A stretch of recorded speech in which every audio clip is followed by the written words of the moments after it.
And good afternoon. Welcome to Life Unrehearsed. Matt Del Vecchio here, specializing in home care, downsizing in the senior living industry. Thank you for tuning in. Coming up on the first half, we're getting into the second part of a two-part series celebrating National Caregivers Day. Last week on Life Unrehearsed, we provided a bunch of helpful tips and resources for caregivers, including the importance of elder care planning. And on today's show, I'm going to be talking about how to age in place longer and healthier as more and more Canadians choose to live at home as long as they can. And on the second half of the show should be very interesting. Are doctors prescribing us too many prescription medications?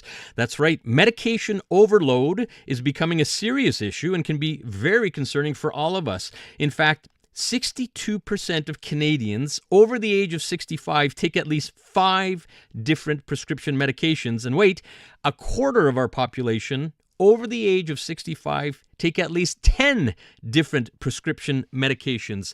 It's a hot topic these days, and I'm going to be talking to a clinical pharmacist with an in-depth look at medication overload that might raise a few eyebrows, and that's going to be coming up after the 4:30 news. I hope you're enjoying this gorgeous Sunday. This week is looking pretty good as well. It's going to be double digits most of the week, and of course, the weather's looking great for the eclipse tomorrow. I didn't realize it's a 2-hour affair. However, total eclipse is happening 3:27 p.m. Have your glasses ready. Should be very interesting, once-in-a-lifetime event for many of us as we get up there in age. We won't see one of these again. All right. As mentioned at the top, we're celebrating National Caregivers Day, which occurred earlier this week. And did you know that almost 1 in 4 Canadians are caregivers?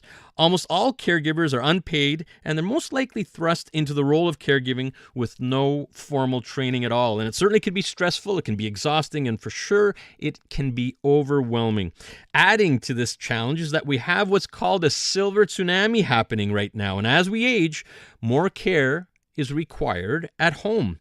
However, this is putting an enormous strain on our healthcare system. We're all seeing this with hospitals and waiting times and so on. In fact, the number of people waiting for home care today through the CLSC has more than doubled in the last 4 years. It is over 20,000 people today in Quebec waiting for public home care service. That is a lot of people. Some families are waiting it out. Some adult children and spouses are actually leaving their jobs to help out, and other families are choosing to go private. However, private can be costly. And, to help guide us through these muddy waters, I'd like to bring in Mark Wathen, founder of Premier Home Care, and Kirstin Bennett, managing director of Premier Home Care. Welcome to Life Unrehearsed. Thanks, Matt. Happy to be here. Thank you for joining me today. Important topic, getting more popular as our population ages. Kirstin, we're going to start with you because we had you on Life Unrehearsed last week in the first of a 2-part series on caregiving about National Caregivers Day. And we discussed how the majority of Canadians want to age in place. And you had mentioned that as our population ages, aging in place can be more challenging. So what are some of the challenges that people are facing as we age? Thanks for having me back today, Matt.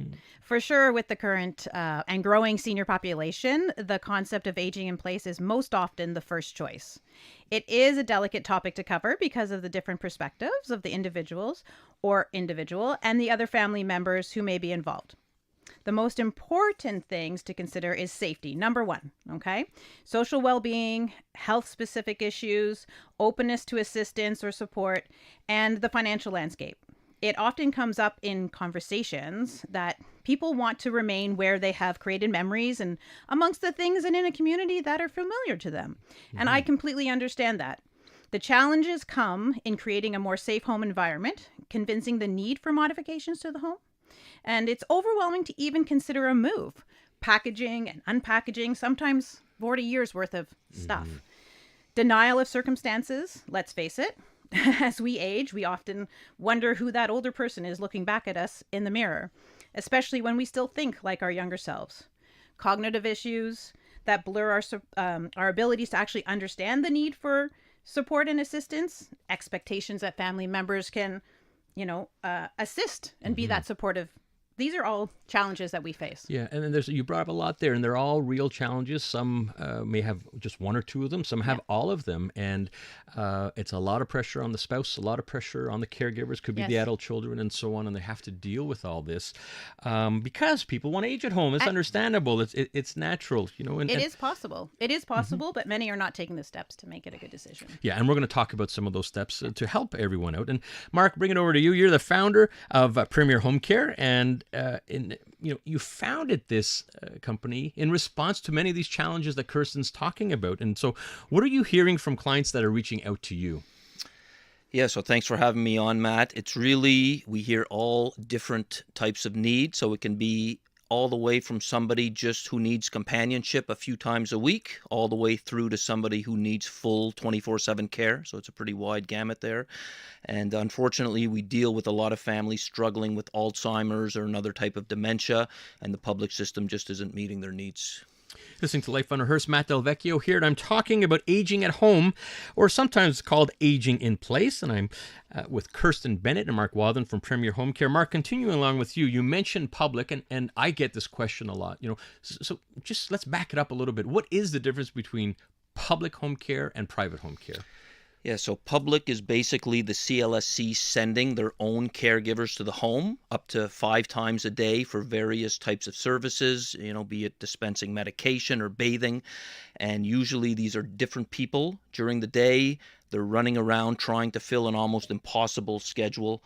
So it's a very demanding schedule for the caregiver. It's very impersonal for the client. So in private home care, generally you have the same caregiver who knows the person, who knows the routine. So it's a much more personalized service. And this is particularly important when dealing with Alzheimer's. A stable routine is very important with Alzheimer's. Yeah, you bring up some good points there, and we see that a lot. You want to maintain a consistent caregiver. We obviously see that the healthcare system is stretched to the limits, and the CLSC is limited in the hours. We want to try to get as many hours as we can out of the CLSC being free of charge, but it comes with its challenges, and what I've seen is just very rarely enough hours out there. However, Kirstin, bringing it over to you, we have to first start with the CLSC. That's where I think every family should begin. So just for our listeners, what is the process to access home care services from the CLSC? Right. It's not always easy. The first step is to open a case or a file at your CLSC. So a social worker can come and do an assessment of the needs. There are a few ways for this to happen. For example, it can be a direct request from the family doctor. Sometimes it's actually the fastest without being an emergency. It can happen after a hospital discharge, typically considered more urgent. The individual or family member can also make this request via the central number, or what is known as the guichet d'accès, point of access, of their local CLSC. They can find that number via their region's CIUS webpage under the soutien à l'autonomie des personnels âgés, which is like senior independence support sections. And if you don't have access to a computer, you can also get it by calling 811 and speaking to the social service specialist there. Okay, very good. It's and keep advocating. Usually, squeaky wheel gets the grease. Don't be afraid to call and try to get it. Now, it can still be expensive, and we hear all the time that even the Quebec government can't get enough PABs and staff. And so, what they've done, I think, which is a smart idea. I think there's some improvements to be made. However, Mark, there's something called chèque emploi. What exactly is that? Right. So when I was talking before about the CLSC sending different caregivers to the home, for a lot of families that isn't appropriate. They do need stability. So the alternative is the chèque emploi program. Instead of the CLSC sending caregivers, you can have hours. So they'll give you a certain amount of hours per week, and then you can either hire your own private caregiver with these hours, or you can work them through an agency like ours, like Premier Home Care, to help with the cost. All right. At least there's some funds being put aside, and I think that has to get even more. The most recent budget was very important. There are more dollars going in. Not nearly enough, but at least it's going in the right direction. We're going to talk a little bit more about that, because some people are still not happy with the CLC or just can't get the hours, and they're going private, which I mentioned before, can get very expensive, but it's very encouraging. There are some additional incentives being put out there, even if you do want to go private. So we're going to hear about some of those cost-saving measures. Matt Del Vecchio here, and I'm talking about aging in place, or aging at home, as we call it, with Mark Wathen and Kirstin Bennett from Premier Home Care. It was National Caregiver Day this past week, and we're celebrating. This is part 2 of a 2-part series, and we're trying to help everyone navigate the public and private systems for home care if you do want to age at home. And as our population ages, we're seeing more and more of that. And so, Kirstin, I'm going to bring it over to you. And why hire private home care companies when you can get it through the CLSC? Well, Matt, as you know from my community involvement, I always have been a cheerleader for the circle of care, which for me is created when community, public, and private care come together to support the needs of our aging population. And if the public system, the CLSC, is working well, and for some it does work very well, then I would suggest that added private care hours can be a complement to the CLSC visits. But the reality is, because there is such a high demand, that for many it is very complicated to get the necessary support. So due to the wait times, or because the type of home care needs doesn't fall within the capacity of what the local CLSC can offer, and if the financial setting permits, then hiring for home care private support through a home care company like Premier Home Care can create a more consistent and stable care environment. Consider it even temporarily as you wait for the public system to kick in, for example. Ultimately, private home care is a great opportunity for support, especially for a family or an individual where constant changes or inconsistent care can really affect their quality of life.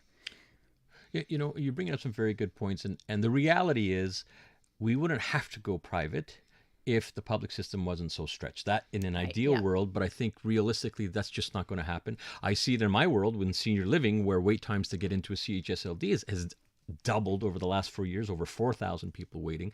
So I like the fact that you're saying some families you can complement it with each other, CLSC and private. Now, Mark, bringing it over to you, if you do decide to go private, how does that work? Are there minimum hours typically with the home care companies?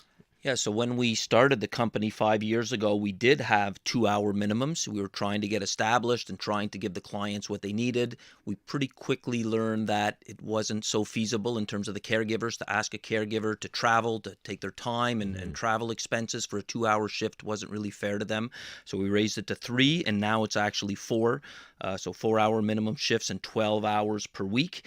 You know, we'll always work with our clients. If a client really needs a 3-hour shift, we have a caregiver who's willing to do it and it makes sense. Of course, we're going to do it, but we found caregiver stability to be much better with these 4-hour minimums. Yeah, it makes sense what you're saying. It's you know, clients I'm sure want if they can get at least a lower amount of hours, but I you know, you care for your caregivers too, right? And at the end of the day, you want good caregivers taking care of mom and dad, you know, Exactly. That makes sense. And I think that's quite what you're saying. 4 hours type is almost typical for the industry, if I'm not mistaken, from other home care companies. So it's in that range. One thing, Mark, you talked about earlier on was consistency of caregivers. This is one of the problems with the CLSC. You know, inconsistent caregivers, very difficult for families, particularly those with cognitive challenges, Alzheimer's and dementia. So how is that for when you're hiring a private home care company? I would imagine there's more consistency, isn't there? Yeah, totally. We're striving to always have the same caregiver so that they can form a relationship, so that they know the routine.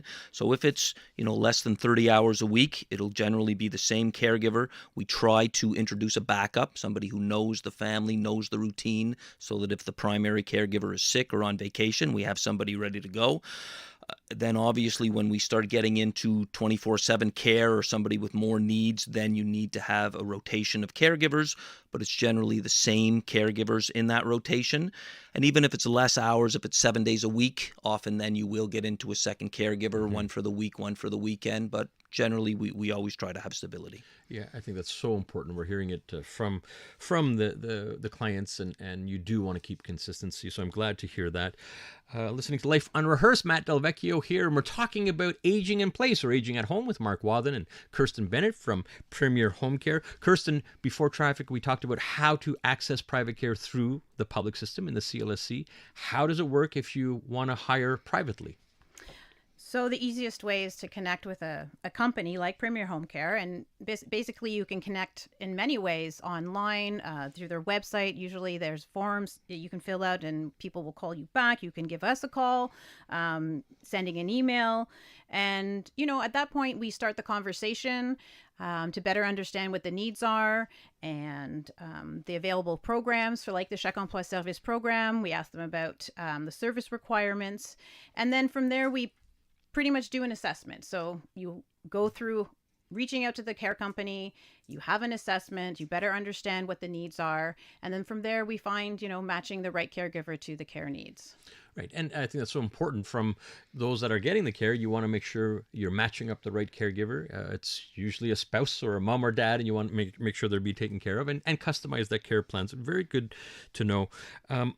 Mark, we talked at the outset, and Kirstin, you mentioned Chèque Emploi, a nice program, but private could still be expensive, even with Chèque Emploi hours. So are there any other incentives, tax credits out there, Mark, for families if they wanted to go private? Yeah, so in addition to the Chèque Emploi, which lowers the hourly rate, and there's no sales tax if you're using Chèque Emploi, another important program is from Revenue Quebec. There's a tax credit. It's currently 38%. It's going to go up 1% a year, so it'll be 40% by 2026. And there's even a way to get that up front. If cash flow is an issue, you can apply for that tax credit up front even. That's actually encouraging, because Chèque Emploi, what is that dollar amount? I heard it's like $19 and change. I think $19.27 in that range. Exactly. Okay, so the government's subsidizing, if I understand it correctly, $19.27 for the Chèque Emploi hours that they've been approved for. Over and above, if you have to pay more than that, then there's this government tax credit around 38% now, right? You got it. Okay, so you start adding it up, and now I understand why it might actually be feasible to top up with private. We're slowly running out of time. Kirstin, I'm going to throw it over to you because we're going to back up a little bit. You are an elder care planning specialist, and I'd love to hear some words of advice from you for families who may have aging parents or an aging spouse that they need to take care of. Any words of advice? Well, honestly, it's the system, that can be difficult to navigate, and resources are not always easy to know about. So I would say always advocate for them in the public health system. Never stop learning about and seeking out support services to bring to their attention. Explain that safety is number one, and don't be afraid to have difficult conversations. You take them one step at a time, and always remember, as a caregiver, you need breaks too. Work that into the plan, because the family caregiver's well-being is just as important as the family member receiving their support. So respite provides new energy to continue supporting the person you are caring for.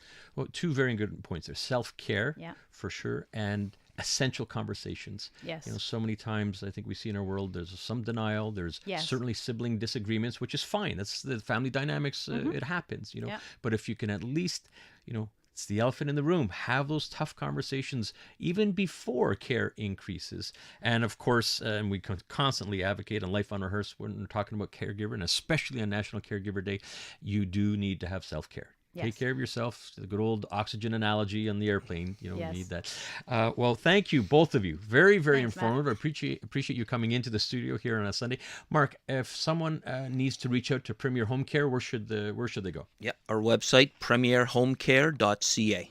All right, simple enough, premierhomecare.ca. Again, thank you very much. Mark Wathen and Kirstin Bennett. Mark is the founder of Premier Home Care, and Kirstin is their managing director.